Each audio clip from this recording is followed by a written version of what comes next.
Howdy, folks. Welcome to Living with a Genius. I'm your host, Omar Crook. On this episode, I've got Eric Whitacre.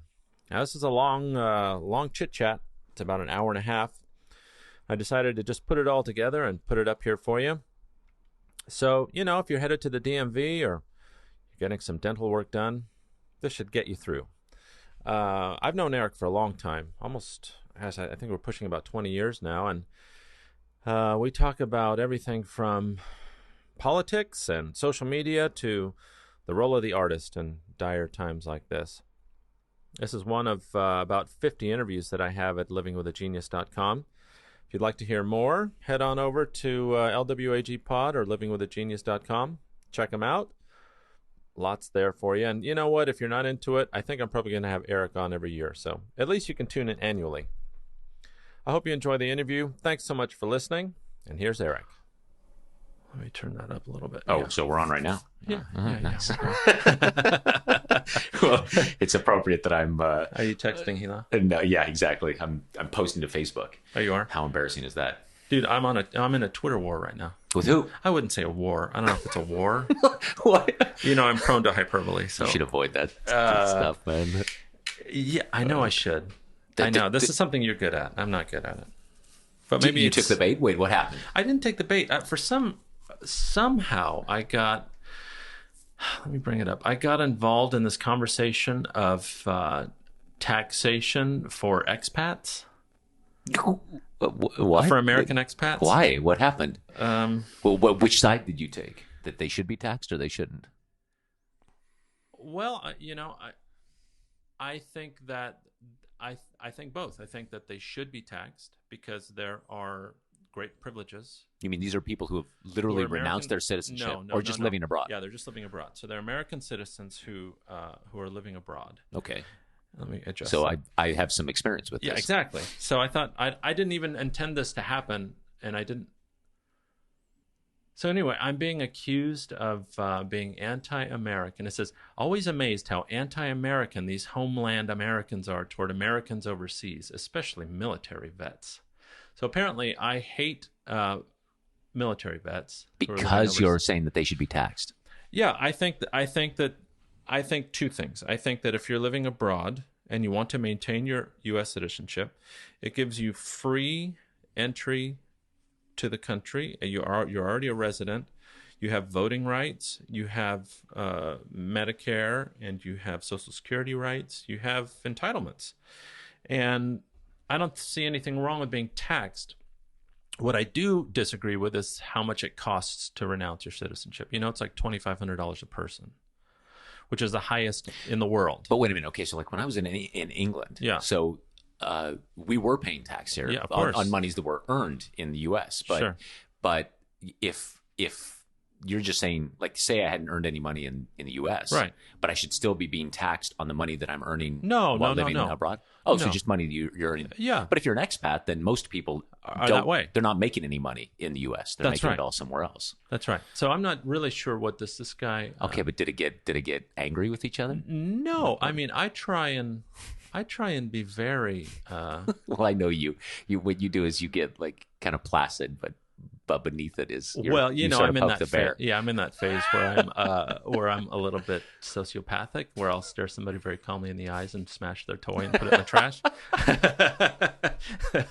I've been practicing on my 4-year-old, so I'm really starting to hone those skills. Let's see. So that thing about, he says it's ironic that the most anti-American attitudes are from homeland Americans, not Americans overseas. And I said, please don't lump me into your gross and simplistic overgeneralizations, because he doesn't know anything about me. He's just assuming that I feel that way. And he says, well, if the lump fits, then it fits. If it does not, then it does not. So I said, how perfectly obfuscatory. I'm sure he's spending his time looking that up. He hasn't responded? No. So I don't know. He's just this. The thing with social media, though, is I've always found like what comes back, it's like the end of Abbey Road, the Beatles album. So, and in the end, the love you take is equal to the love you make. Yeah. Social media, if you put negativity out there, it just comes back. No, it's absolutely. Like a mirror, right? Absolutely. So I found that the only way to avoid a social media war is to just not be negative. Even if somebody comes at you with negativity, then you might come back with them and say, well, most of the time I just wouldn't respond. Yeah. Because No, I you're mean, not this going to guy's change like, anyone's I mind. know. I mean, he's making all these assumptions that aren't true about me. And I haven't been rude at all. I actually have said, I agree with you. It should not be so expensive to denounce your citizenship. But you also cannot deny that American citizenship is worth something. So if you want to continue to maintain it, there may be some cost involved. But this is just some random dude. Just some random guy. And I don't even know. I can't even remember how it started. I mean, this isn't even my thing. I don't know how Twitter works well enough to figure out what happened here.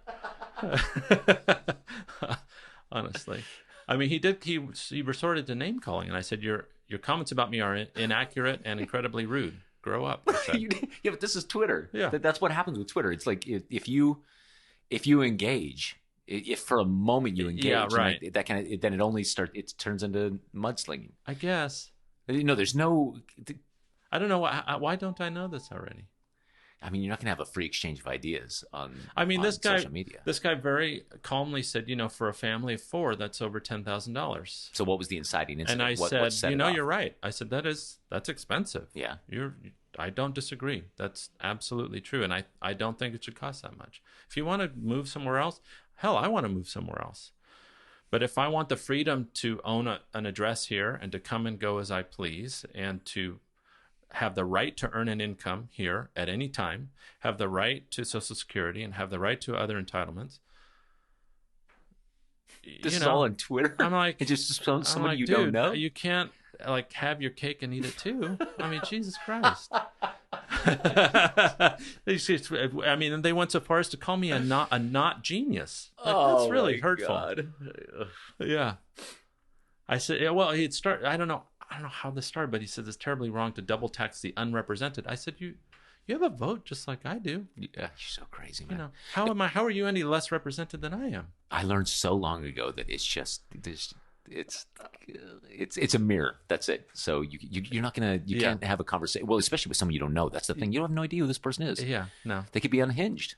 Yeah, I think they might be. Yeah, they might be, and so you might be thinking, "Oh, was it something I said?" And no, it turns out, it's. Don't you get the urge to just? I mean, sometimes I'll admit, sometimes I fire with both barrels just for fun, just to troll. That's not appealing to you. It's like, do you have a troll account? No. That's a good idea. Let me reverse engineer this. It's actually a good idea. And then what I could do is say terrible things about myself, like get into fights with myself. Yeah, sure. No. It's not satisfying at all to you. Occasionally, somebody will post something that's really rough. Yeah. Because my online persona is all about my music.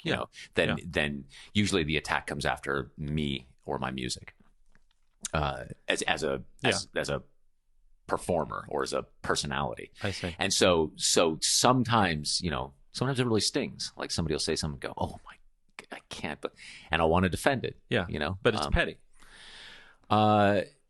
Yeah, it's petty, or it goes right to the core, whatever it is. But you mean what I say back is petty? Say back, yeah. Oh, well, no. Engaging. So then my response always is to be very thoughtful about it, which is to hear, I'm going to be the adult in the room, and I'm going to break this down. I do the same thing. Right, I know, but then that also doesn't, what are you going to change their mind, So no. it's...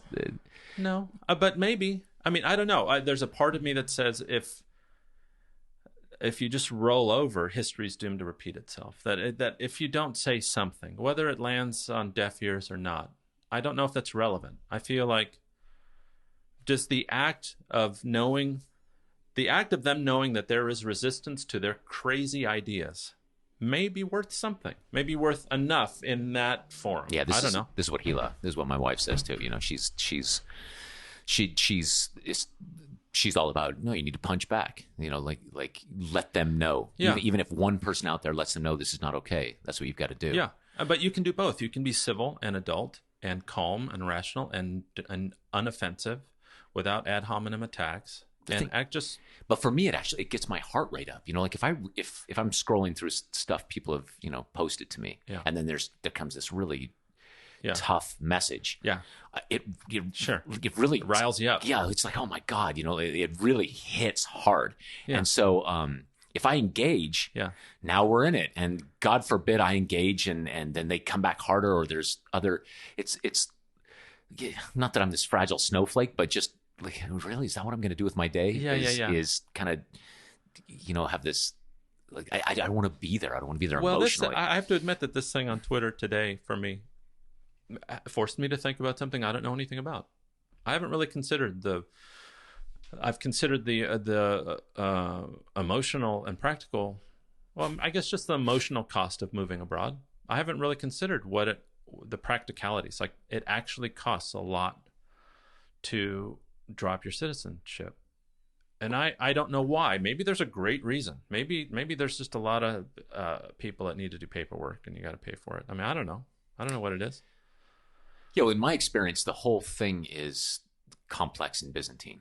You know, we moved over there for 5 years, and it was nuts. Yeah, just getting it right, just getting the taxes right, correct. The tax, we're still dealing with all the tax stuff back and forth because both countries claim, oh no, this is ours, and there's intermediaries and then.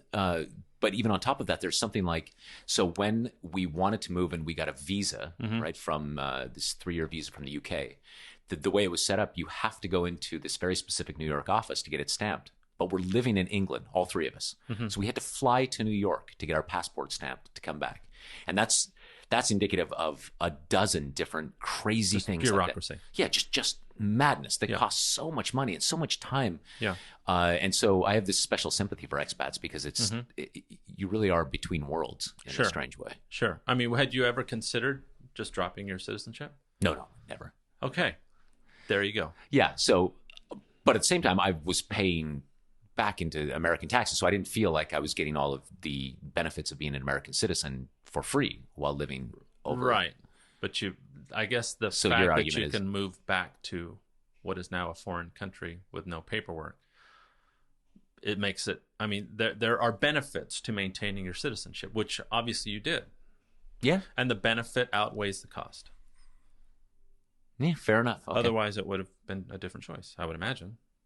Yeah, so the thing, though, is then when you tax those people, but it's in place. So you do get, like, for instance, I said, I got taxed on all my American income while I was living there. Right. But are you saying that people should get taxed on No. I'm saying that I don't understand this other dude's argument. I'm just going to quote you on my next Twitter response. But this is all. Don't quote. Per don't get me Eric in this. Whitacre, No, God. you're an idiot. Call me at this number. This is the thing, and this speaks to a larger problem with social media is that it's so reductive that you really rarely. It's binary. Yes. Yeah. So the best I think you can hope for is to hope the best for the person that's saying it. So for instance, oftentimes somebody will say something that the first time I read it is like, wow. Yeah. That it's just impossibly rude, right? Yeah. But 95% of the time, if I respond in a sweet way, or if I respond not even in a sweet way, but just say, you do realize this is me, that this is my account. Right. This is not. Then they'll immediately respond like, oh God, I didn't mean that to be. There's just this. Oh, it's like driving. It's like being in your car in LA. Exactly. Yeah, I feel like shooting people all the time. Yeah, and it turns out they're just they happen to be. Probably wouldn't happen at the grocery store. Well, I don't know about that. But yes, but anyway, so now I default only on, and also, Hila and I argue about this as well. She thinks that I should be like you. I'm very politically minded and very socially conscious. I have lots of opinions, and she thinks I should be on social media much more active with these kinds of things. And you mean to take advantage of the platform that you have as a personality? Exactly, and also just to. Just as an individual. That's it. Just as I'm a citizen, here's what I believe. Right. So would you never do you'd never pull a Meryl Streep? Yeah, it was fascinating watching her do that. And this is something we've talked about before. Well, in terms of music, like for instance, when I write a piece that's in a protest piece or well, the difference between what you produce as an artist and you as the artist having a platform and expressing your opinions in one way or the other. And I see that you express it through your music, but you're reluctant to express it as an artist. I mean, as a person with a platform, as a celebrity of sorts. I think my fear with all of it is that it's meaningless. Yes, this is what we talked about. Yeah, explain that to me again. Well, so let's take Meryl Streep, for instance. So I really admire what she did and who she is. Yes. I really admire her, and that's absolutely That's her prerogative. But I would imagine everybody who agreed with her said, yes, Meryl Streep. And everybody who didn't agree with her said Meryl Vilified Streep. her. Yeah. But I doubt there were very few people that said, I'd never considered that. Boy, I thought one way, but Meryl Streep said this, I think I'll consider. I don't think it had an effect. It has no utility. Yeah, so then it becomes, I'm not saying it's about Meryl Streep, but what I worry about for myself is then it becomes an exercise in ego. My opinion is so important that I'm going to let the world know how I feel. When as a matter of fact, everybody's got their own thoughts and opinions about it. And because of the medium of the internet, that I can't really have a thoughtful dialogue with the people that I'm, trying to convince, or even just trying to have but maybe, an argument with. I agree with you. I think you're right. But maybe that's not the point. Maybe Meryl Streep spearheads an industry that generally feels the same way, and she's putting certain people on notice to say that there is a big chunk of us that have a lot of money and a lot of influence who think you are wrong. And maybe that changes the behavior on the other side, whether they agree with it or not. Maybe that's what needs to be. Maybe that's Hila's point, right? Like you stand up and you just tell people that I see you. I see you, asshole. I mean, I tried it one day on Facebook. I had gotten really upset. I was reading, I can't remember at the time, but it had to do with climate change. Yeah. And climate change deniers, senators who are climate change deniers, and powerful senators. And I think the one that I was responding to was James Inhofe, the senator coming in with the snowball onto the floor of the Senate and saying, doesn't know the difference between weather and climate change. Exactly. Yeah. And so I think I posted something like, and I wasn't throwing fire at all. I was genuinely curious. Something like, I wonder if in 100 years, historians will view climate change deniers alongside history's worst villains and despots, right? Because there's an argument to be made that 100 years from now, when 50 million people have been displaced or killed mass calamity. By pandemics or God knows what's going to happen, that they'll look back and say, these people knew. They knew and didn't do anything or obfuscated the truth. Okay, so I posted that. I can't even describe the madness that happened on my Facebook page. Just on both sides, lots of people agreeing with me, but then a healthy number of people not only disagreeing with me, but upset that I would use my platform to not explore both sides of the argument, to misinform the youth, but that's not your obligation. Your obligation is to tell what's true to you, and to not confuse fact with truth. Now, here's the interesting two different things. So, but my obligation, I don't feel, is a monologue. I never felt like my obligation is to stand up and say, here's what I think, do with it what you will. I view social media as a community. It really feels like it's a big team. We're a big group of people. We're all doing this together. And so I'm not sure my duty is just to stand up and say, here's what I think. Now you're going to do with that. It's more like, so if, for instance, my goal were to change minds, that's not the way I would change them, is to say, here's what I think about the world. And you should let that bounce off of you. How do you, we've talked about this recently about how when you present people with facts that goes against their own truths, they dig their heels in. Yeah. How do you get around that? What's the Dunning-Kruger effect or whatever it is? Yeah. What's the solution then?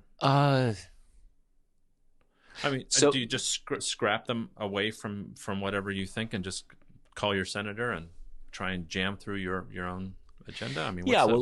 Within our social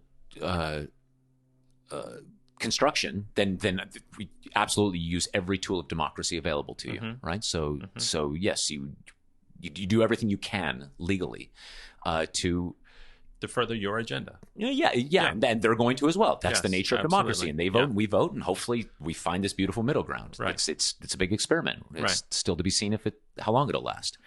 But when it comes to an individual, the only thing I know how to do is I'm like you, and I'm an artist. Yeah. So I'm not a sociologist. I'm not a political scientist. What I do know, what seems to work, is if I get emotionally very, very true, I write that stuff down, I get it in front of a group of people, and we perform it together. The people listening tend to soften.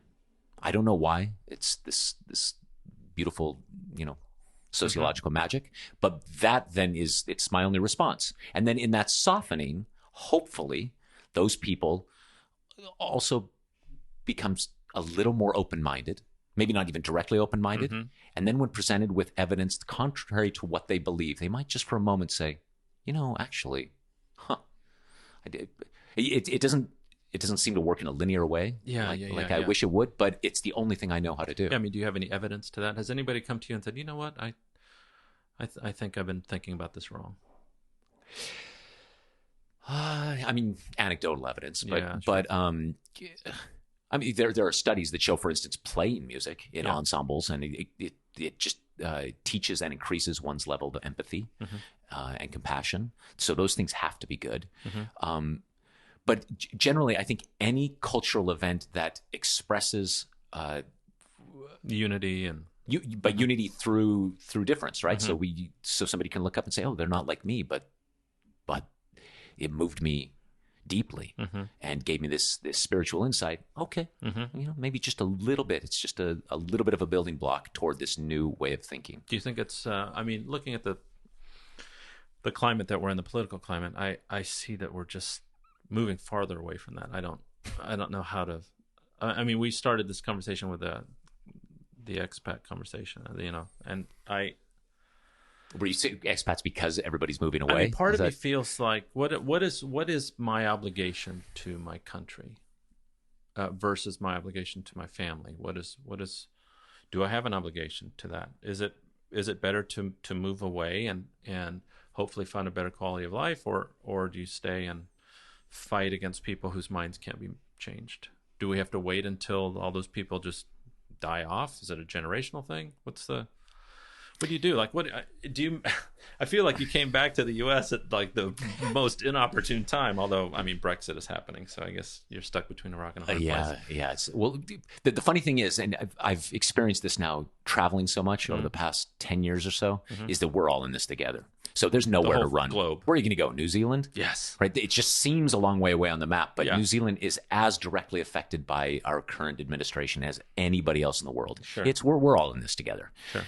So I don't think you can really run, or at least run for very long before whatever it is going to find you. And so, but even bigger than that, we've been blessed by being born American. Yeah. Not Not that being American is better, but that we get to grow up and live in this singular democratic experience, an experiment, right? This has never happened in the history of the world. And so I think as citizens, it's our obligation to make it work. Yeah. So I struggle with the same thing. I think, well, how much advocacy should I be doing? Yeah. So for instance, I'll definitely go to marches as a citizen. Yeah. But as a public figure, I'm not sure. You're not going to live Facebook it. Yeah. And I'm not sure that's my duty. I know people would argue with me. People would say, no, you absolutely should be doing this and letting people know how you feel. But I also feel in our particular art form, music, that it's bigger than politics. And somehow it sullies the sacredness of music. I don't mean the religiousness of music, but the sacredness of music by connecting it to a political movement. I mean, you could say that about John Lennon. Yeah, but John Lennon's a different personality, right? John Lennon seemed to thrive on having a little bit of having some punches thrown. Yeah, that's definitely not me. That's that's fair. Right. So then it comes kind of down to just a personality type. Yeah, I think I definitely get more. I mean, it varies. It's not. I don't have the same experience all the time on Facebook, and sometimes I just wake up feeling like I want to fight with somebody, and then Twitter is really useful that way. I know, but it's. I also think it's kind of dangerous because I think there is something you're putting out there. You're setting something in motion, maybe even in a very small way, that. But I'm not fighting with Noam Chomsky. I mean, I'm fighting with lunatics. Yeah, so go back to your car analogy. Yeah. All right. So they're real people. Yeah. So somewhere obviously. It's a real person, yes. But also it could be a person who is like dangerous. Yeah, it could be dangerous, but only in that. But you just don't. You know what I mean? Like if by being aggressive with someone. Yeah, we need to define our terms too, because I'm not belligerent with people. I'm trying to be civil. No, I mean I'm really belligerent with people face to face.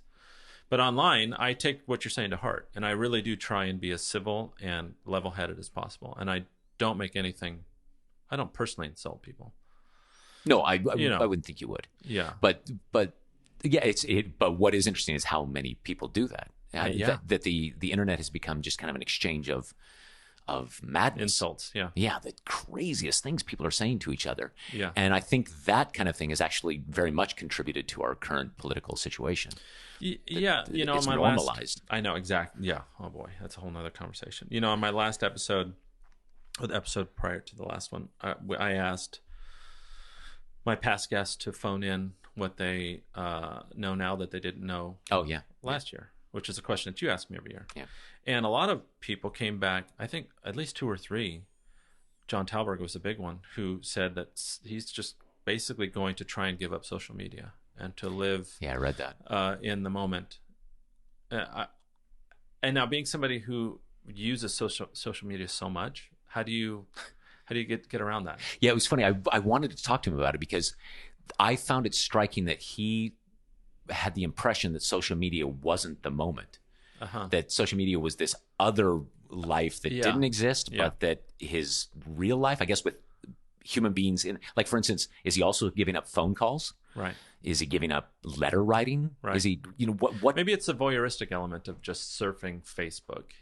I think maybe you use it in a more pointed way. That might be true. I don't think I've ever seen you just sit for an hour and look at Facebook. No, and it's that's go down the rabbit hole. I don't really use my personal accounts. It's always engaging on the level of music. Yeah, professional. It's a professional thing. Yeah. So that's a good point. So maybe that's what he's saying. Yeah, maybe that's it. But even then, so does he not watch TV anymore?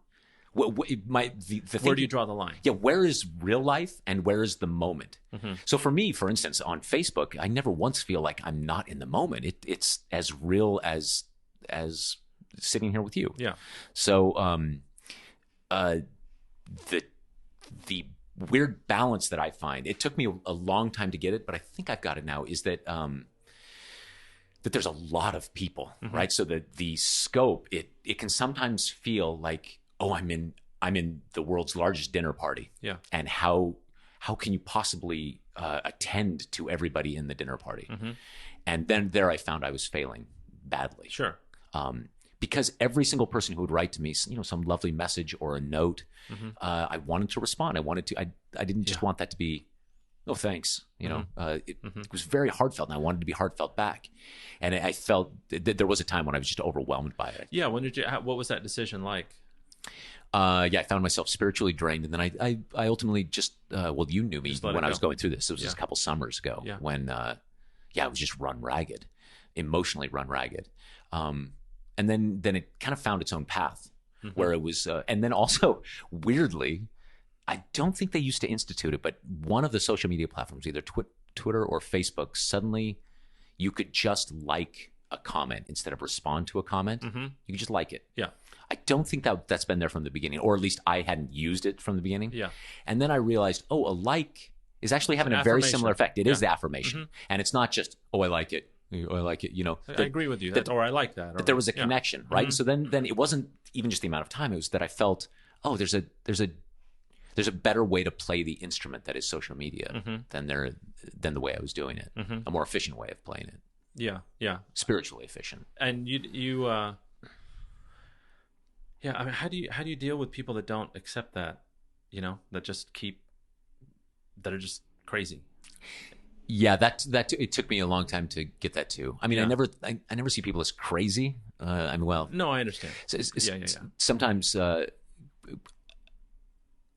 always humbled by it, mm-hmm. But I think I've heard teachers talk about this. Mm-hmm. The first couple of years you teach, you're so invested in the lives of your students that mm-hmm. you don't sleep. You think, eat, and breathe only about them.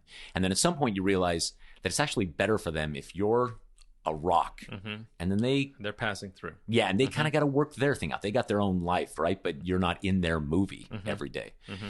And so now it feels more like that. So when there's someone online who's very, very active mm-hmm. or Then I see it as more what it is now. So it's like there's a way of balancing that. Yeah. Instead of engaging. Yeah. I got it.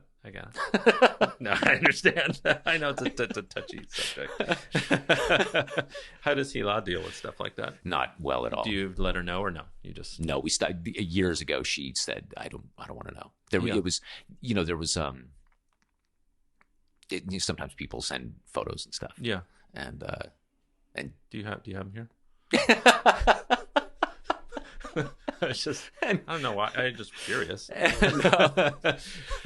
And dossier somewhere. Yeah. What do you think of this dossier, man? What's going to happen? What's going to happen at the end of the month? Is Trump going to be our president? Is he going to be our president for like 5 minutes? Is he going to resign before it happens?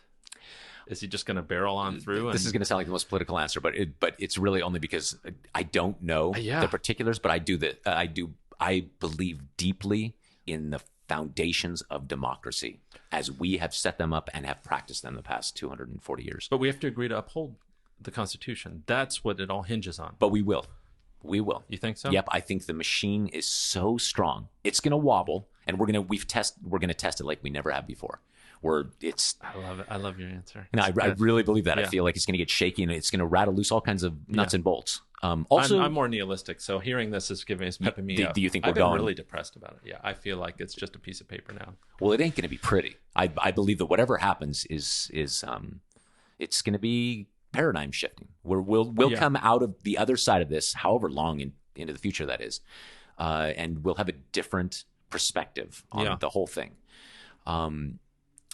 But I believe in the fundamentals. I believe that we'll weather it. One of the great byproducts for me is just learning about the Constitution and learning about how our government functions and who's in charge and what needs to happen for certain other things to happen. I've had to deal with my thoughts about truth versus fact, and so a lot of good has come out of it. I have a more informed knowledge base on how things work. Yeah. And I didn't before, not as much as I do now. Yeah. Now you said, you're very invested, not only as a citizen, but as the head of your family. Right. Yeah, so you're engaged. That's right. Yeah. That's a beautiful thing. I mean, like I've made phone calls every couple days. Have you really? Oh yeah. Yes. I mean, I phoned Mitch McConnell the day before yesterday.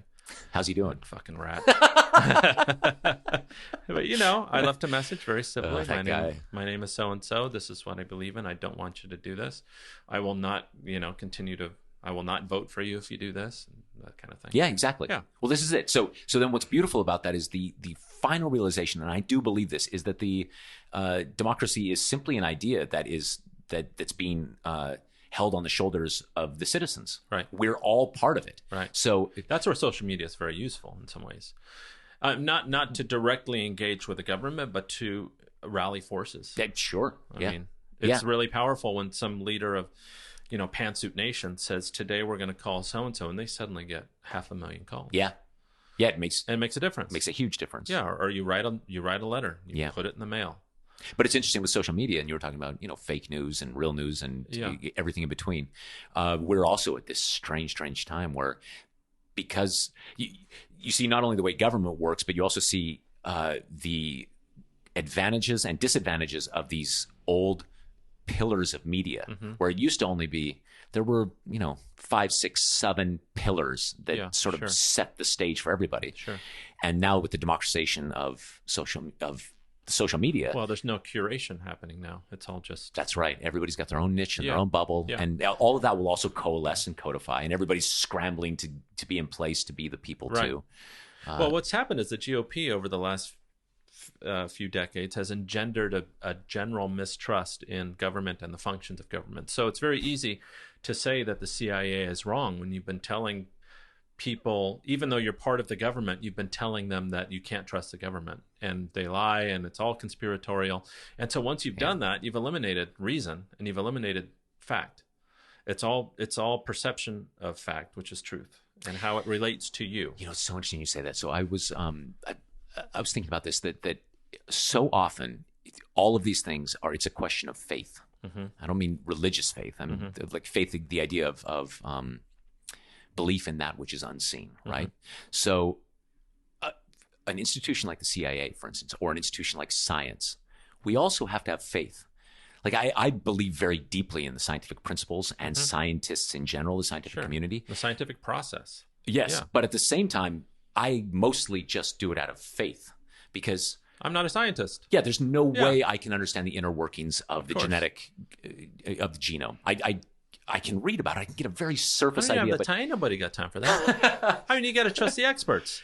Yeah, and so, but you've got to put faith in these people, in the institutions. That's it, right? So what seems to have happened, it's fascinating, is that as with the decline, although maybe there hasn't been that much of a decline in the U.S., I was going to say with traditional religion, it's certainly over in Europe. You know, there's been this massive waning of traditional religion, but I would imagine that as that wanes or as that changes, all of these institutions now are up for grabs, and so people are kind of deciding where are they going to put their faith. Yeah. Breitbart. Yeah. The Blaze. And do you believe in science? Do you believe in in science? Yeah. Do you believe in general? science? Yeah. So and I think there are that to me is just mind blowing. Preposterous. Well, what's interesting then we're all over the place, but then it goes back to education because for me the beauty of science is that you can actually do it. That's right. You can so you can over and over and over. Yeah, and you can get a 6-year-old kid and say, look, you do this and you do this. Do you see? And this is happening because of that. And do you know why it's happening because of that? Move that thing away and see if it still happens. It doesn't. Right. You see it, right? Then you can extrapolate these large ideas, things that are beyond our daily comprehension. Yeah. But somehow our system has set it up so that we're losing faith in those institutions. Right. That's a strange thing. Well, religion is really appealing, especially when you're struggling. And I think a lot of people have been struggling for a long time in this country, and I think a lot of those people who grew up in religious households just cling to it more fervently. And the system that they blame for their hardship suddenly is easily rebuked if you believe vigorously enough in certain people in the sky, I guess. Yeah, it's interesting. I used to have a harder opinion of religion, kind of the way you're describing now. And I'm much softer on it now. Yeah, why is that? I don't know. Maybe it's just from being around many, many religious people, and seeing that that a lot of times it's very cloudy. Like, okay, so maybe I don't agree with specific dogma. Yeah, right? Let's separate the difference between religion and religious people. Because one of my best friends is a Mormon. Now, in principle, I think Mormonism is absolutely crazy.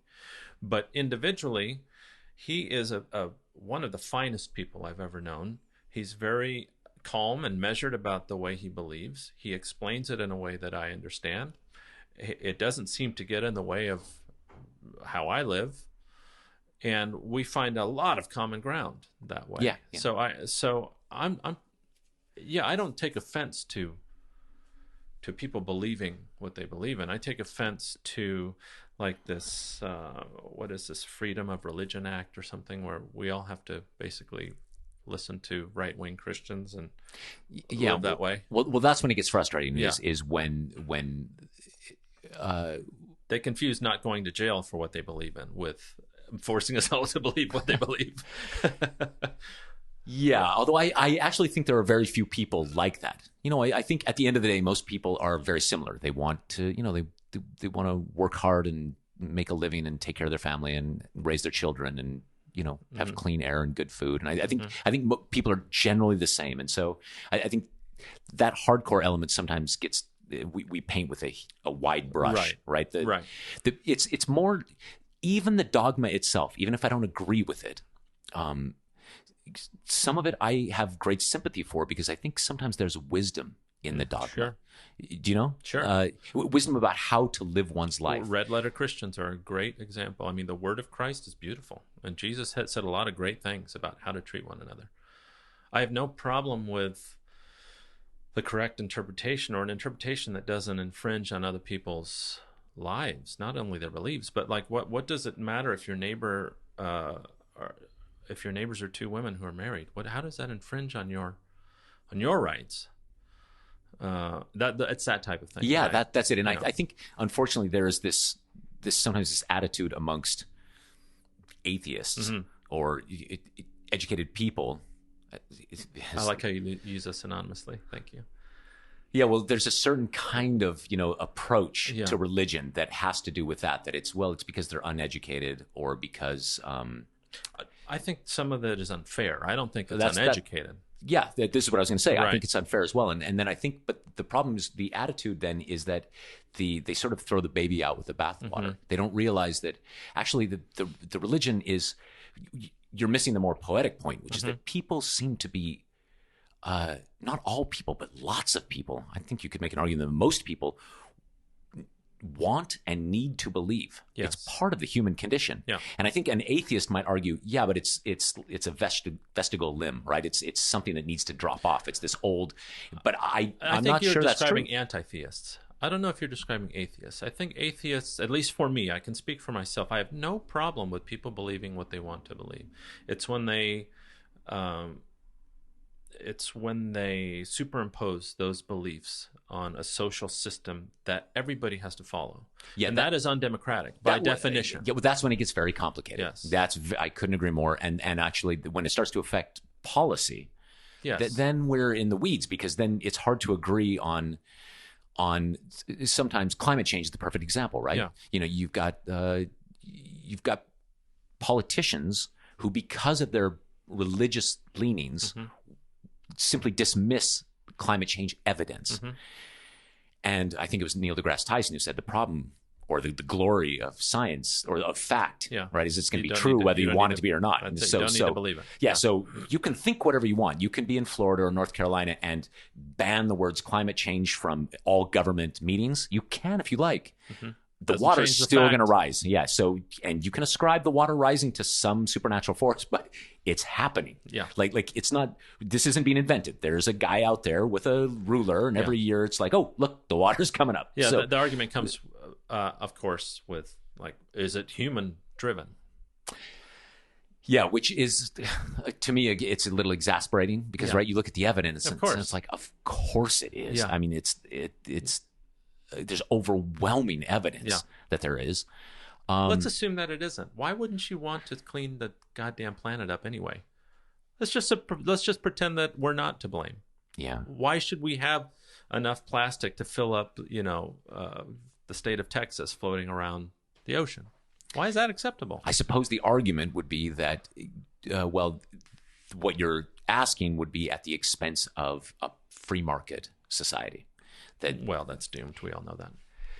Yeah. But again, now you're in the weeds, right? Free market society depends on population growth, and by the time endless growth. And by the time my son is my age, there'll be 14 billion people on the planet. It is. Something's got to give. It's like saying oil is the future. Oil is not the future. Yeah. It may be tomorrow's future, but it's not the future because there's only so much of it. Yes. Not only is there so much of it, but there are more people every day needing it. But the trick is then you're in an argument with somebody who believes fervently in the idea of a free market society. So it's again about faith. So weirdly, I think people, there's a certain strata of society who just believes in science fervently. I don't believe that all scientists are correct. I mean, it's the whole scientific process, right? Is that you get it wrong, and there are some corrupt scientists. Sure. But the scientific community Checks discovers that and figures it out. It can, So I believe in the process of science. So it seems to us, I think, that this is the truth. This is, and this works, and this. Why wouldn't anybody else believe this? Yeah. But I imagine that a religious person says exactly the same thing. I know, that's what's driving me crazy. I see these really, truly right wing people describing Obama as if he were Trump. Like it's like everything's upside down and inside out. I can't seem to make sense of it. Yeah. So this is interesting to come full circle. Yeah. Then what I find happens, and I don't know if you've discovered this too when you're singing, is when I'm making music, the people on stage and the people in the audience all of that melts away. You share a moment. Yeah. Yeah. That's all authentic. and human, deeply human, and foundationally human. Kind of And different decent. than those things. Yeah. Decent. There's That's right. nothing indecent And you about could it. feel in all of that, okay, as it turns out, all of that is just, it's distant. Periphery, It's yeah. periphery. That's it. And now we're here together. In my dream would be then, okay, so after we've reset all of that, let's approach all of this and look and look at things in a more skeptical, scientific way. Yeah. Which is, I could go on and on about Let's it. go back to religion. I'm an atheist, and I always assume that you're an atheist, but I hear other little things like some measure of spirituality or something greater than us. What do you think? What do you really think? Yeah, I know you think about it a lot because we talk about it a lot. Yeah, that's true. So when I was over in England, I would get asked by the press. It was always a question. I think partly because my music sounds churchy sometimes, and the only thing I could say was I think I'm an agnostic, which really I got punched a couple of times in the press because of that. Because it's so non-committal, or exactly what because it's non-committal. So it's like, what are you? Do you believe? Do you not believe? And it's all politicians answer. Yeah. So for me, the idea of agnosticism is in that I can't ever say I'm an atheist because there's no evidence for it. There's no scientific evidence for atheism. There doesn't seem to be evidence of the kind of God that other people talk about. But God knows. Well, we haven't yet maybe found the right experiment. I'm not saying that a God exists. Sure. I personally don't believe the way God. No, it's even worse than this. This is like a 3 martini conversation. Yeah. So I believe when I think dogmatically. So when a religious says this is God, this is what He said, this is how one should live, that I generally don't ascribe to. That doesn't resonate with me at all. But I think because I deal so much in poetry and in music, if just for a moment we say, okay, let's take the book of Genesis, that's actually poetry about the human condition. Then I start to see, well, you know what? There are some huge questions being asked here about our place in the universe and what is our universe and how did it start? How did it end? As long as you don't take it literally. Yeah, but what's interesting is then in the moment it becomes, say, a poetic exploration, then it's all about who we are as people, which that's the interesting part for me. So then if somebody were to say to me, can you imagine God being everything in the universe, the structure, let's say, and maybe the structure has consciousness. He is the unifying theory. Yeah, it is the unifying theory, or whatever this is that as it turns out, for instance, as it turns out, let's say, space and energy and matter and all of these things add up to a thing that is right now beyond our understanding and maybe having a direct effect in decisions that we make now, which I know sounds insane. Then there's at least a part of me that says, okay, it's possible. I will keep an open mind. I see no evidence of that yet, but I'll keep an open mind.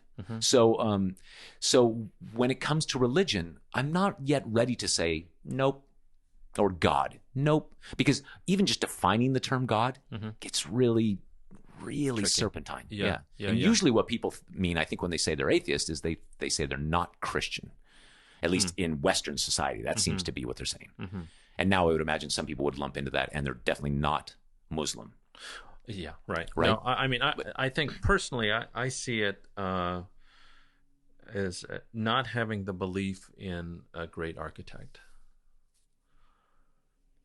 Yeah. So again, then it becomes about a question of architecture. I'm always amazed at the limited way some Christians talk about intelligent design, for instance, right? That the thing is designed and architected as if it were built the way we build buildings. Right. Well, I would imagine intelligent designers, they would design with what's more beautiful and elegant than evolution.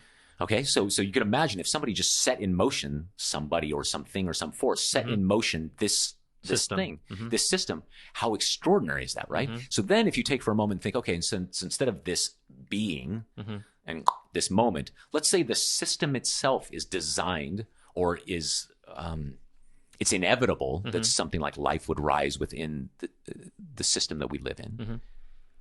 Can we call that God? Right. And if that's the case, then okay, I'm open that's to that. interesting. Yeah. And then if a way to live your life is based on, let's say, godliness, and let's say godliness, then for me, as I think about that, has to do with balance, Synergy. structure, synergy, energy, matter, curiosity, fascination, skepticism, Codependence. yeah, then I start to feel very religious. I think, yeah, okay. And so oftentimes, like when I was over at Cambridge, we'd be singing evensong, and the words that I'm singing, I don't believe. Right. I don't, but the intention felt true. The intention to quiet my mind and be open to a structure way, way bigger than myself. That felt true. And when I meditate, I feel the same way. I feel that that there's no question that in my daily life, I'm not seeing the whole picture. Yeah. Did you come to that on your own? I mean, I don't know if I've ever asked you, are you folks religious? My mom is Mormon, or was raised Mormon. She's not really Mormon now, but so she was raised Mormon. Yeah. Northern Nevada. I mean, would you consider yourself growing up in a Mormon household? No, we went a couple times to, my best friend growing up was Mormon. Yeah. And so I went to church functions all the time. Yeah. But my mom, to her credit, took me to a bunch of different kinds of churches. She said, just to give me a taste of what they were like. So my only impression of church was going in and, sitting in the back. Checking it out. Yeah, and sitting and asking the same question I think every 6-year-old does, which is, wait, I don't understand. So were there dinosaurs with Adam and Eve? Right. I don't understand. Yeah, how did Noah get the kangaroos on the boat? Yeah. Yeah. Yeah, these beautiful children see it. Children see it very clearly. Yeah, sure. If God is perfect, why was Satan unperfect? Yeah. If God made him. I don't understand. Yeah. And then you got people like Thomas Aquinas trying to answer that same question, right? Oh, he really painted himself into a corner there too. He barely got out. Yeah. And so I wasn't raised religious, but more I think I was raised because we lived in Northern Nevada and I spent a lot of time outside. Yeah. I think I don't even know what you'd call it, a naturalist, or is a naturalist a nudist? I don't know who's. I mean, we're not wearing pants, just so our audience knows. I mean, when I think of my religious leaders, I think of Emerson and Walt Whitman, and right. So I think of the earth and the land and the air and the sky and water. Naturalist. Yeah. And I think it's one of my favorite things to write about. Yeah. Which to me is probably as close to religious music as I can write, is when I write like Deep Field and writing about the impossible magnitude of space. Yeah. That to me it's my version of a religious piece. What about your dad? Is he religious? I've never talked to him about it. No, not really. He's not. No. Is he anti-religious? No, I think he's got a pretty open mind. His mother, my grandmother, was a librarian and was a woman way, way ahead of her time. And so she would have at least made sure, for instance, growing up, she would give me books about, I was obsessed with Greek mythology. Yeah. And I was too. Were you really? Yeah. Yeah, same, right? So, and Native American mythology, and she would, it was religion was always, presented to me as a human construct. Yeah, as a story. Right. There are lots of kinds of stories. Yeah. And amazingly, people keep telling the same story over and over, right? With slight variations on it. Right. Just put a robe and a beard on it and it's something else. Yeah. Sounds like my honeymoon. Yeah. Oh, man. What else? What else is happening? What else is going on? I mean, politics, religion. Yeah. All we got left is death. We're both 47 now. Yeah, I think I've been thinking about death for years. I actually have an unhealthy fixation with it. And it's a real problem. It's becoming a real problem. Is he really? Like what's I lose sleep. I wake up. The last night I had a good night's sleep, thank God. But okay, but what's the fear? Is it the fear is that dying, I'm going to abandon my son like my father abandoned me, just in a different way. Okay, well that sounds less like death and more like that. That he made a choice to leave the family, and maybe I'll leave the family just against my will, but the outcome will be the same. You know what you should do? You should have him on this podcast. Well, it's funny because we're I've mentioned before on the show that I'm developing this other show, and one of the episodes, it's called Telephone Stories, and it's the idea, like I said before we started, was that you get a story and then you pass it along, and then by the time it gets back to you, it's different. Yeah. So we have this story in my family was that my grandfather, my father's father, my paternal, is that a paternal grandfather? Is that what that's called? Sure. Thank you. Don't you spit up on my mic. He was a big game hunter. And this sparked a conversation with my partner about killing animals and big game hunting. And he has different opinions from me, and he presents them in a way that I find really interesting and I value. Anyway, he was on his way to shoot big game in South Africa, and he died on the airplane. And they sent back a box of ashes. They cremated him in South Africa. Wow.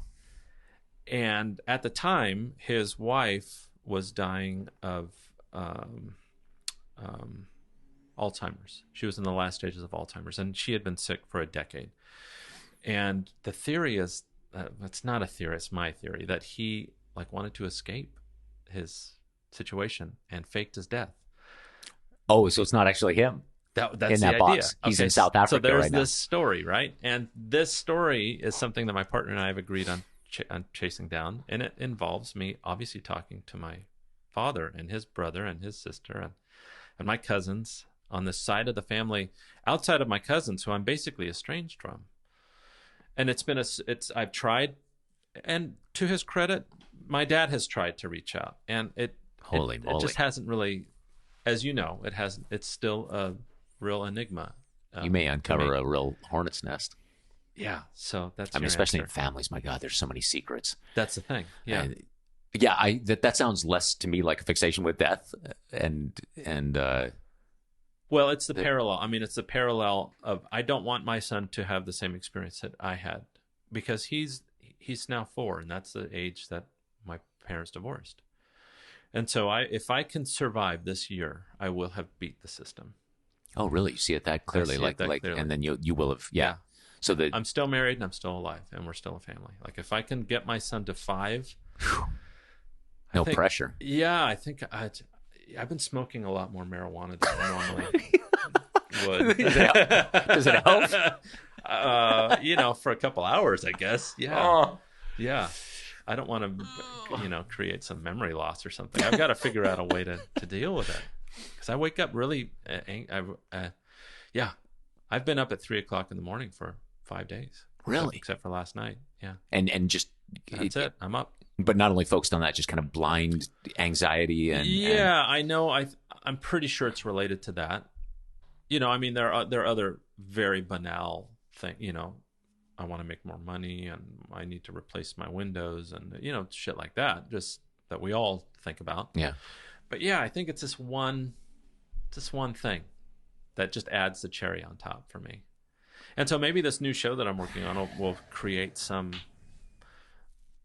reason. Well, it's the other way around. It sounds like you're creating this new show so that you can start digging in the dirt. That's what it sounds like to me. Well, I do that every time I write a piece. I think afterwards, it's like, oh, I had this inspiration, and just this thing felt right, and this is the thing I had to explore right now. And then I look back a year later, it's like, oh, that's what that was. Yeah, I was really trying to sort something out. Like what? Give me an example. It's happening to me right now. So okay, it's funny you mentioned death. So Tony Silvestri, the poet that we worked with, he presented this poem to me. It wasn't even anything.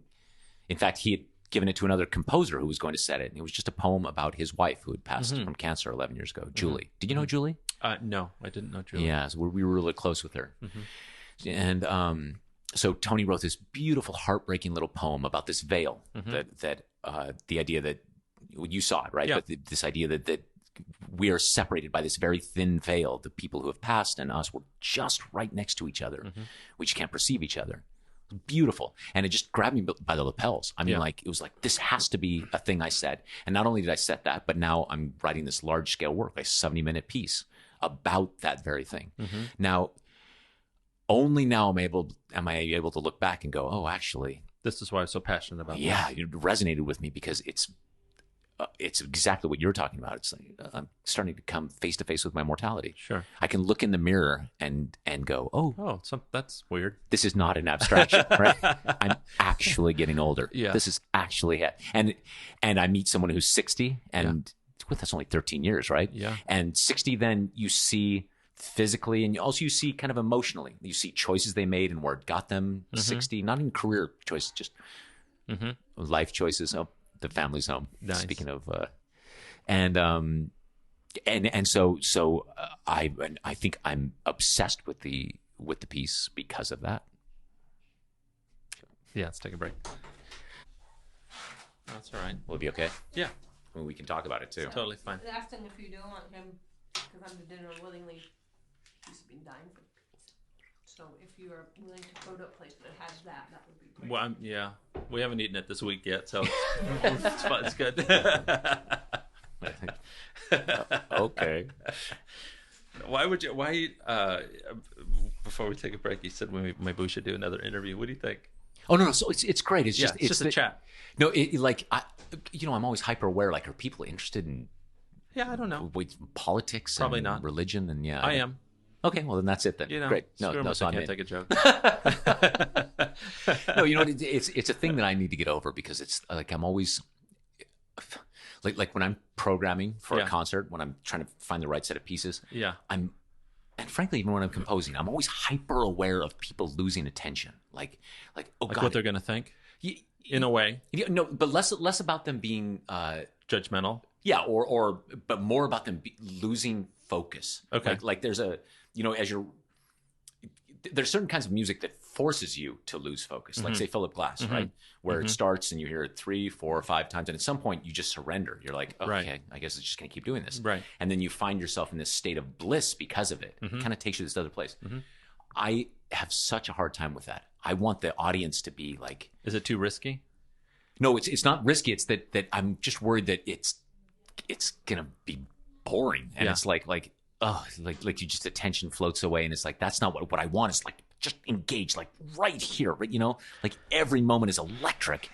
And so even like something like this, like our podcast, it's like, well, it's dumb, but it's somewhere in the back of my mind is, well, I want people to be like riveted by the... I do too. Yeah, I do too, for sure. But that goes to the heart of my feelings of perfectionism, which this podcast has been a giant exercise for me in getting rid of that feeling. Like what I just said, that wasn't very eloquent. I'm not going to edit it. Yeah. It's okay. I like talking to you. Yeah. No, but what's beautiful about the podcast is that you've got this deadline. Every week you have to release something. So it doesn't matter. It's like, okay, well, I did my best, but boom, put it up. Here comes another one. Right. It's so good. It seems like the best practice. Well, we were talking about Mark Maron's interview with Bruce Springsteen, and that was incredible. Right? They talk about his childhood, talk about the difficulties in the house and how he dealt with that and how that manifested in his adult life and getting over that. I don't know if you can. I mean, if you could force people into that realm every time, you'd be the miracle worker. Oh, you mean Mark Maron? As an interviewer? I would. Yeah, Mark Maron should do that every time. Like that's what he should do every time. Yeah. And sometimes you get it, and sometimes you don't. Yeah, that's right. Yeah. And that's it. Yeah, and I guess you never know. It's not like something you can do with the people you're interviewing. You can't just turn it on. And maybe it has something to do with me. Like today, I was, I was having trouble on Twitter. And so, it's just where it starts. That's where it's beautiful. I think it's beautiful. I mean, I'd like to talk more about my dad and how your dad screwed you up too. That would be great. Let's do that. Well, no, it's interesting too, because like they're normally, and what I'm smiling about is because we're such close friends that I for years tried to get you, even on the podcast, it's like, be real. Yeah. Put the juice on the microphone.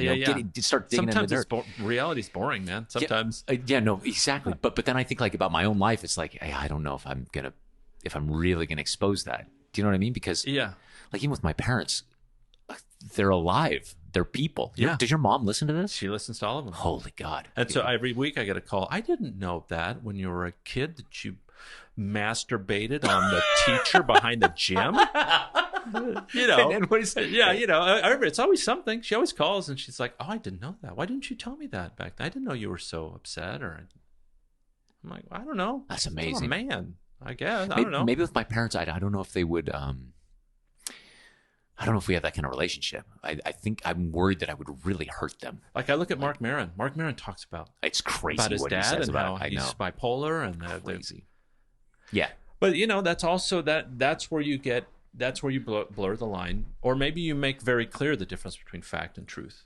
Like my truth is that I went down to my dad's house, 15 years ago and laid it all out and said, I forgive you and I want to get to know you and I want to love you and I want you to love me, and then nothing came of it, and it's his fault. That's my truth.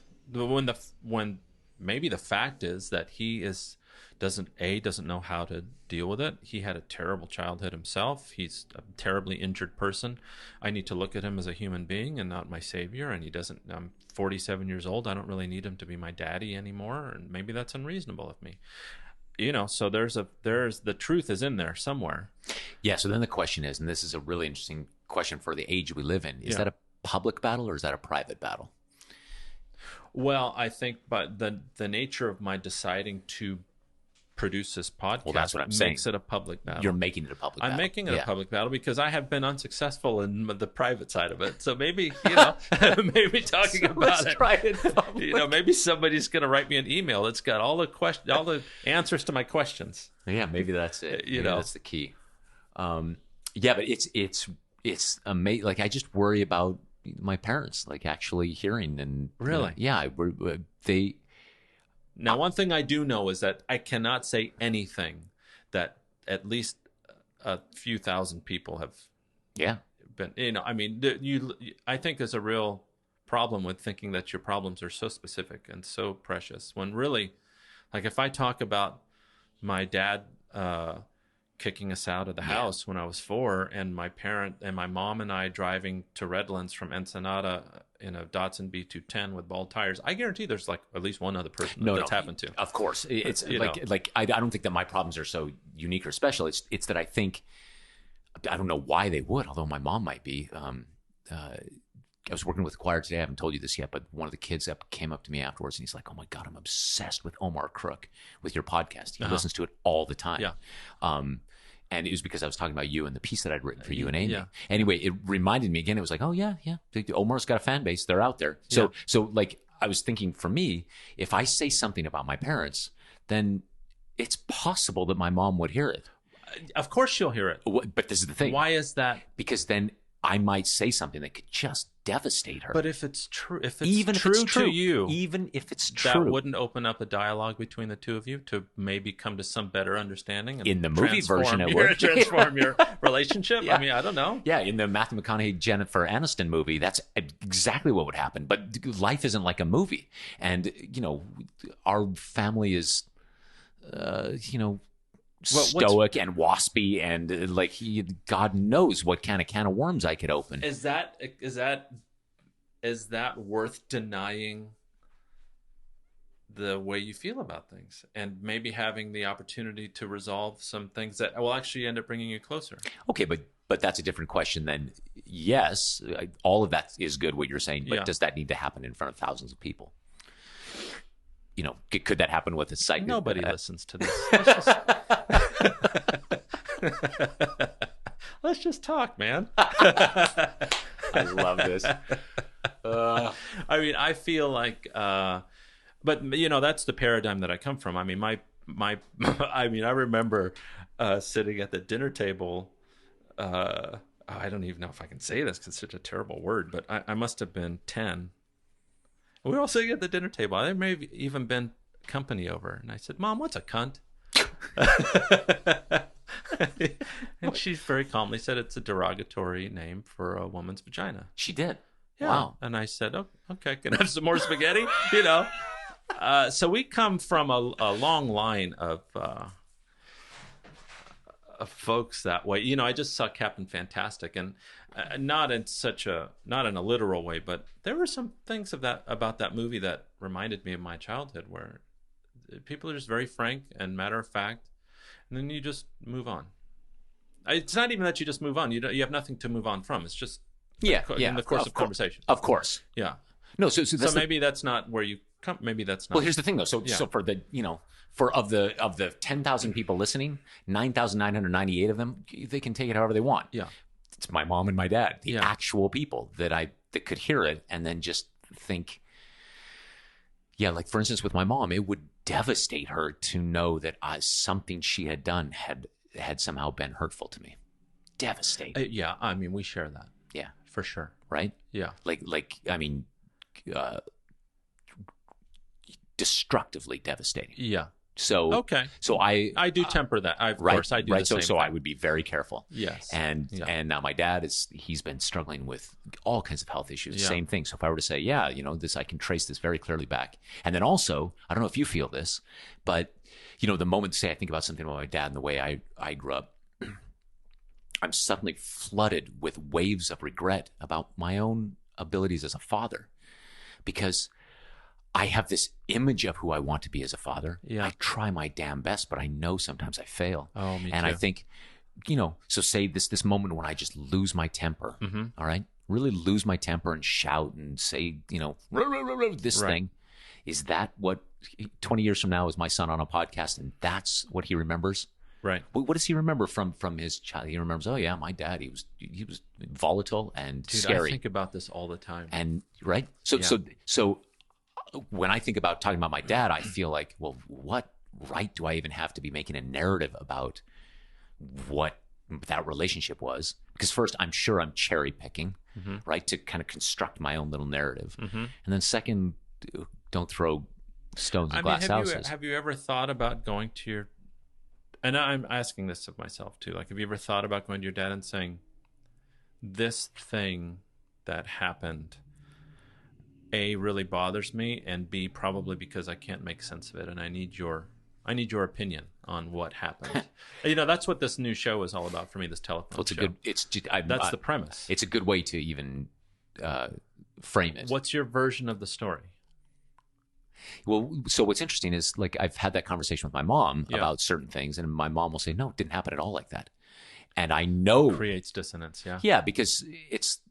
Then I want to say to my mom, well, which I have. I've said, Mom, it absolutely happened like this. Yeah. And then my mom breaks into tears and says, I guess I was a terrible mother, God. And so she knows it, and that always reminds me of the part, like your mom knows which buttons to push because she's the one who installed them. Yeah, right. Right. So it's with my mom, like she's a ninja. So I can only get 2 or 3 moves deep and then before. Yeah, it's like, wait, you can't bring the queen out yet. And so, so with my father, my father's he's just had such a rough 6 or 7 years that that then I'd worry that that it would just destroy him, just emotionally destroy him. Yeah. It's funny as I talk about it, this feels like therapy now, but as I talk about it loud, I realize that it's I'm fragile that way emotionally. Probably because of the way I was raised. This idea that even just like with criticism or just in general. So just the idea that the world is emotionally very fragile. Yeah. And so you have to be very careful. Right? Like we were talking before about, say, John Lennon. Yeah. Who kind of had it in his nature to throw some punches. Right. I go so far as when I'm crafting posts on Facebook or Twitter, I'll do everything in my power to make sure that I'm not accidentally hurting someone's feelings. Just some random person out there. I'll just want to make sure, okay, does that doesn't that How is that compatible with marrying an Israeli? Yeah, there's a lot. What's that about? There's a lot of dissonance. You made a choice to. Yeah, it's hard to challenge yourself daily that way. It's hard to be married. Not only to be, because the other part, I wish somebody would have given me this advice. Not that it would have changed who I married, but that you don't marry the person, you marry the family. Yeah. So you're not just marrying your wife; you're marrying a whole culture. Well, you're also marrying a catalyst for yourself. There is something that she gives you some sort of challenge that you've got to overcome. Yeah. And that is directly related to what we're talking about. And in the harder times of the marriage, that's exactly what I think. I think there was a part of me that had. I'm hoping she thinks that too. When she's losing faith, she's like, I'm out of here. That she thinks, okay, there's a reason I'm with him, right? Because back then somehow I knew that there's a lesson to be learned. So I try to tell myself that. But still, this is after 20. Oh my God, our 19th anniversary, wedding anniversary is next week. Mm-hmm. We still, almost on a daily basis, have these massive misunderstandings. Right. Because you've seen it. Right. Because it's like, it's a West Wing quote, you have a very unique conversational style. Yeah. Because it always feels like I'm in a boxing match. Well, I think Hila and I are very similar in some ways, and particularly in that we don't obscure the way we feel, and the way we feel can change pretty quickly. Yeah, I think that's right. Yeah. But different than Hila, you're a statesman. You generally... I try to be diplomatic, yeah. Yeah, sure. no, in a very, very gentle way. Like you understand... The dynamics. Yeah, the dynamics and emotional dynamics. And sometimes when I'm talking... Like, I remember the first time that I went to Israel and I was visiting Hila's family and her friends. I finally realized that in Israel, you are defined by your opinion. That's what defines you. So an exchange with somebody, this actually happened with my father-in-law. He said to me, you must try this bakery down the street. Okay, so I was there 2 days in Jerusalem. I went down to the bakery, had a donut, came back, and he said, Eric, how was the donut? And I said, it was amazing. He said, no.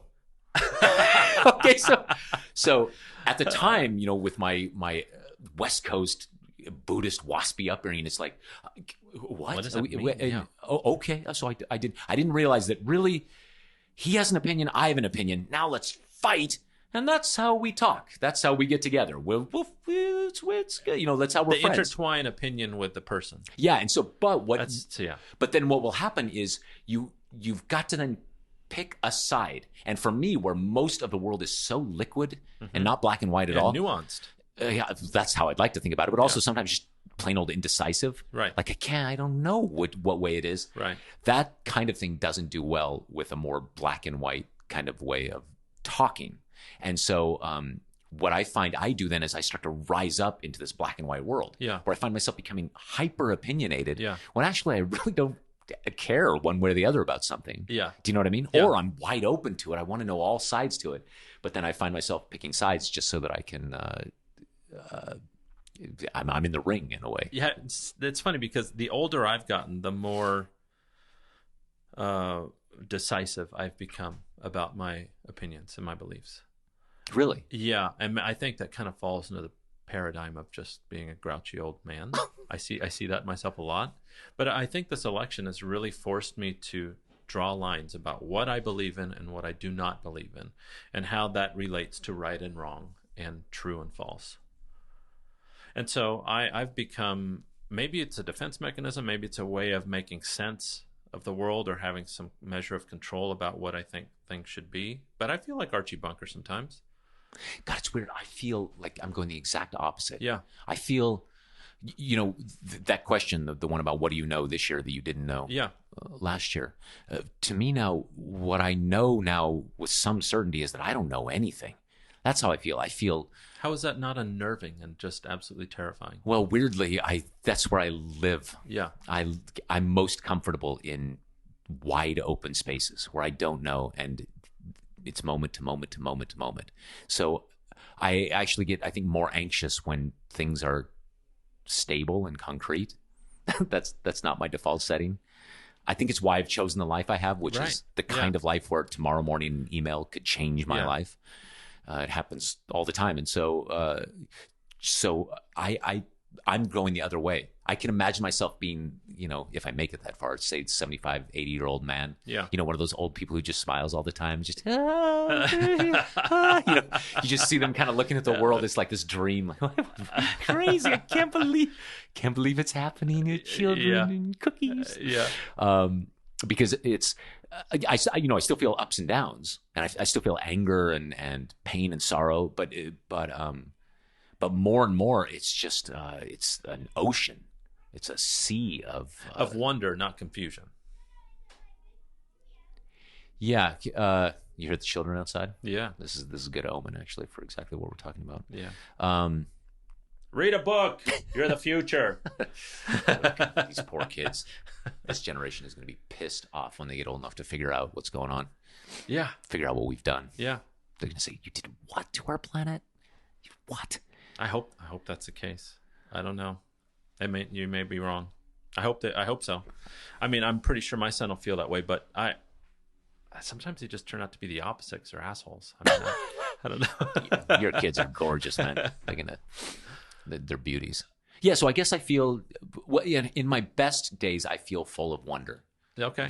But then there is this other thing, which is, it's more related to that mortality thing, which is kind of an existential dread. And I think that feels like just the sloughing off of this very old skin. Like, okay, and there's a part of me that doesn't seem to want to let it go. I'm starting to think that's all rooted in loose ends. That I've got loose ends that I need to cauterize or tie up. Like, what's the first thing that comes to your mind? My dad. Well, that the relationship with my dad. No question. The amount of time that I have left to make an impression on my kids. That is a loose end. I don't have control over it. It's a waiting game.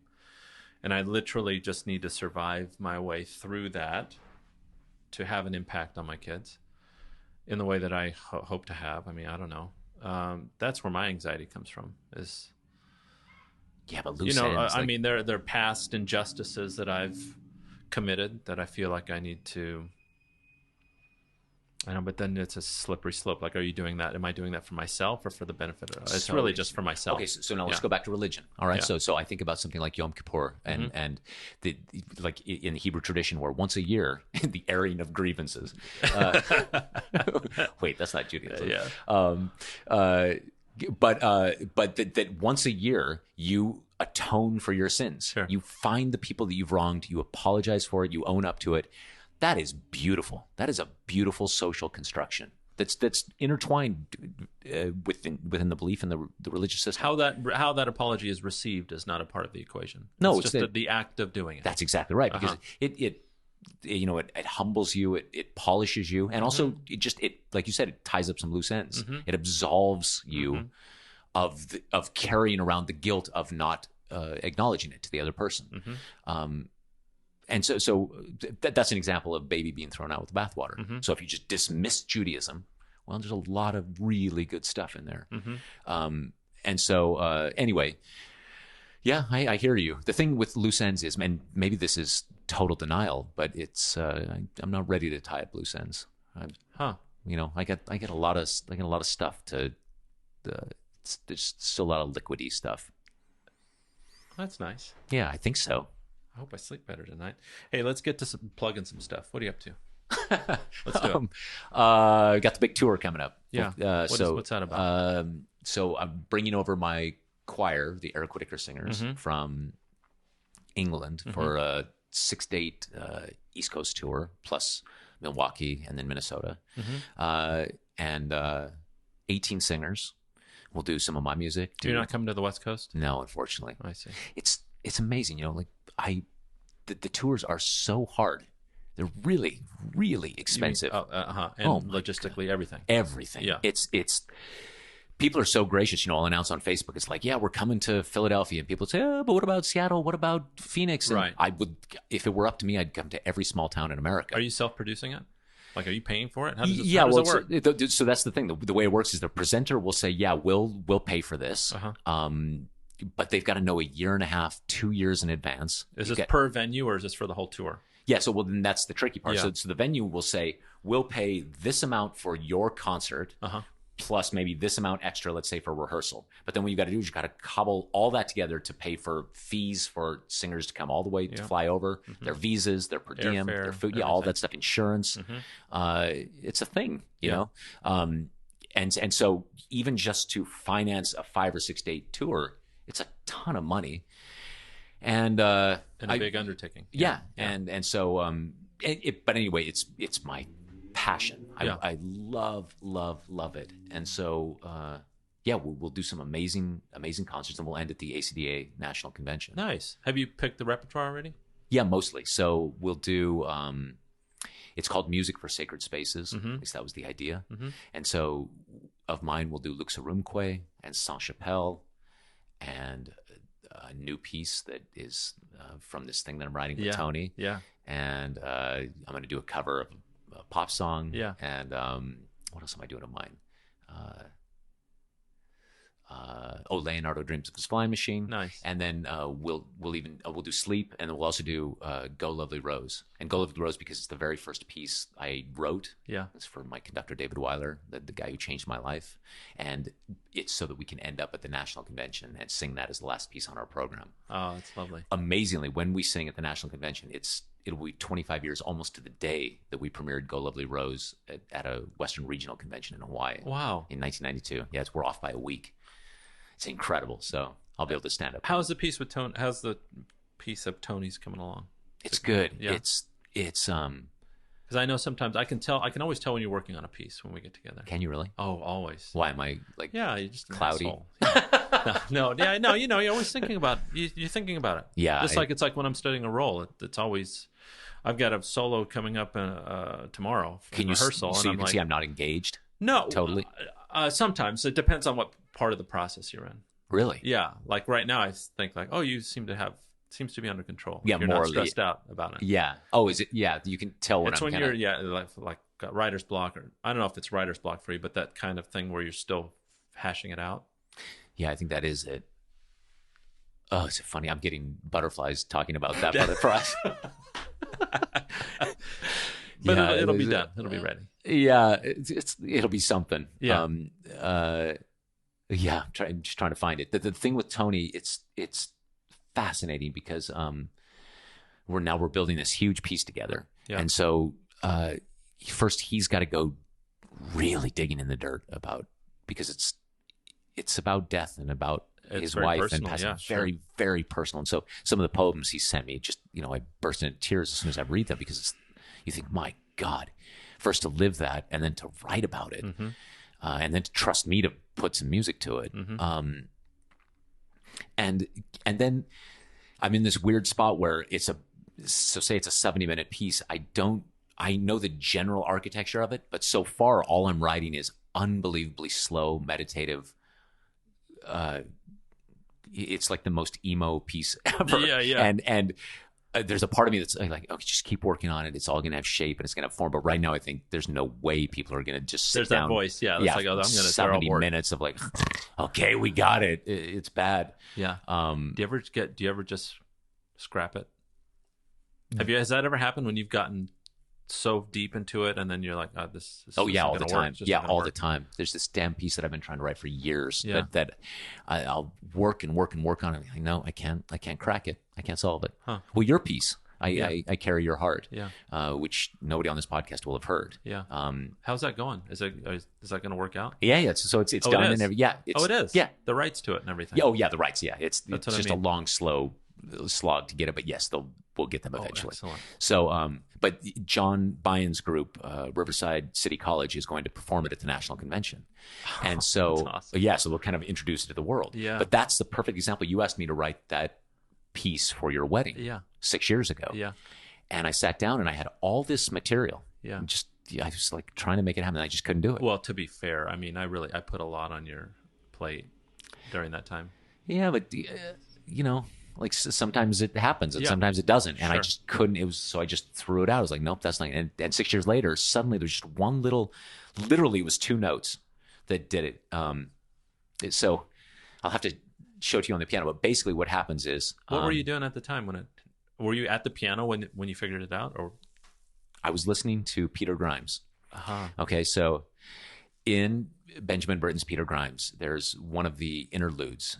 There's these 4 C interludes, right? Sure. And one of them is, I think it's called Moonlight, but it goes dun dun dun dun dun. Right? It's this beautiful, haunting, stumbling kind of thing. Yeah. For years, I've loved that, and so it's that the bit bum ba dum ba dum ba.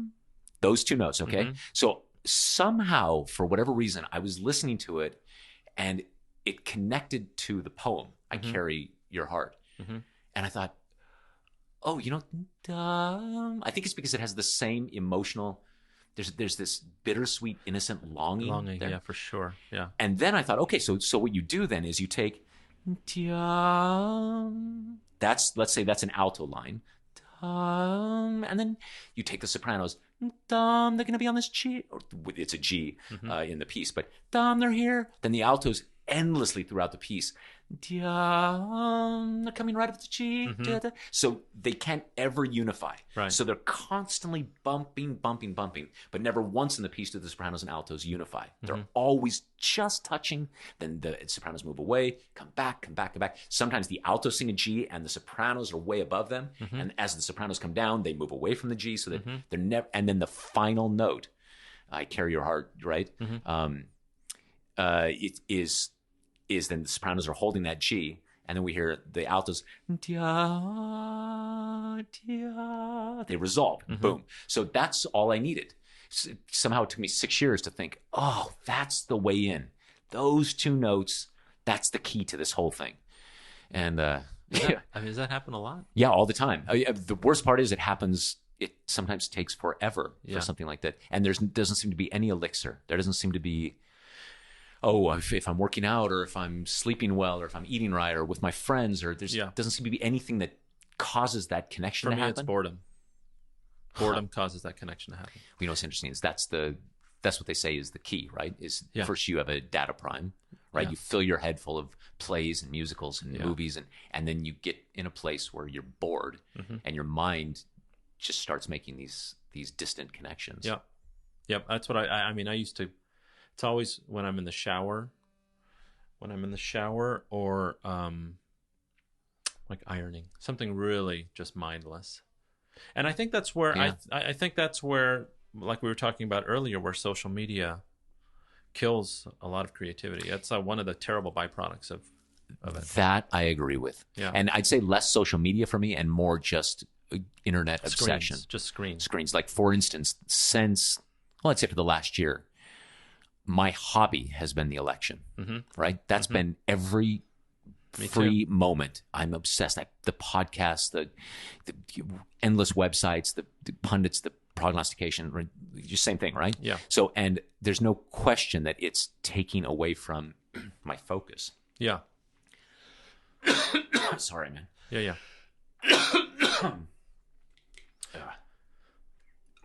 So what else do you have? You've got the tour coming up. Tell me again when that is. It's in March? Yeah, end of February. First week of March. And then when's the Deep Field thing going to come? So we're recording Deep Field as soon as possible, hopefully in June, probably in London, in Abbey Road. How cool would that be? Yeah. And then probably we're going to make Sacred Veil into an album. So I'm going to go back to recording albums. So that'll probably be the first one out. Yeah. And in the meantime, I'm going to start releasing, I think, singles onto Spotify and iTunes. So even just piano ideas I've got, highly produced, but just to start releasing things again, putting them out in the wild. Do you miss that? Yeah, I miss it a lot. I just miss the engagement with the audience. Right. That's nice, man. Yeah, it's good. What it's else? Good. A bunch of conducting stuff. I'm going to Belgium in a week and a half. Yeah. I'll be there for 2 weeks with the Flemish Radio Choir, touring all over. French fries and mayonnaise. That's the only thing I will eat. And wash it down with beer. Occasional chocolate, occasional waffle. And then in April, I'm doing...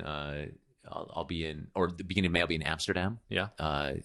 Do a concert in the Concertgebouw, which will be with the Netherlands Chamber Choir. That'll be amazing. I'm with the Royal Philharmonic Orchestra back at the beginning of June.